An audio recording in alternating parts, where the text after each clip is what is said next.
দীর্ঘ 16 বছর ধরে পরিচালিত হয়ে আসছে কুড়িগ্রামের চরমোনাই নমুনায় 3 দিনব্যাপী ইজতেমা। প্রতি বছরের ন্যায় এবারও শুরু হয়েছে কুড়িগ্রামে ধর্ণা নদীর তীরে ফজলুল করিম রহমতুল্লাহ আলাইহ এর মাদ্রাসার ময়দানে 3 দিনব্যাপী ইজতেমা। গতকাল 20 ডিসেম্বর দ্বিতীয় দিন জুমার বয়ান পেশ করেন মুফতি সৈয়দ মোহাম্মদ ফয়জুল করিম শাইখের চরমোনাই। কুড়িগ্রামে ধর্ণা নদীর পারে সারা দেশ থেকে লক্ষ লক্ষ মুসল্লিরা আসবাবপত্র নিয়ে উপস্থিত হয়েছেন।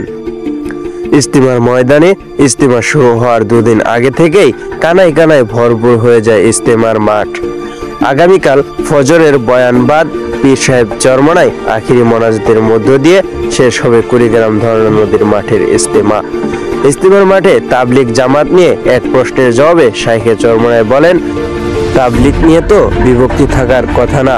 ফয়জুল করিম বলেন, আমি মনে করি তাবলিগ জামাতের ভিতরে অনুচর ঢুকেছে, ইসলামের কোনো দুশমনরা ঢুকে পড়েছে, ওইসব গোষ্ঠী আমাদের বিভক্তি করার চেষ্টা করছে, এজন্য আমাদের সবসময় সতর্ক থাকা দরকার। তিনি আরো বলেন, একটা কথা মনে রাখতে হবে, ভুলভ্রান্তি থাকতেই পারে, আমাদের উচিত মুরব্বীদের ফয়সালা মেনে একই সাথে কাজ করা।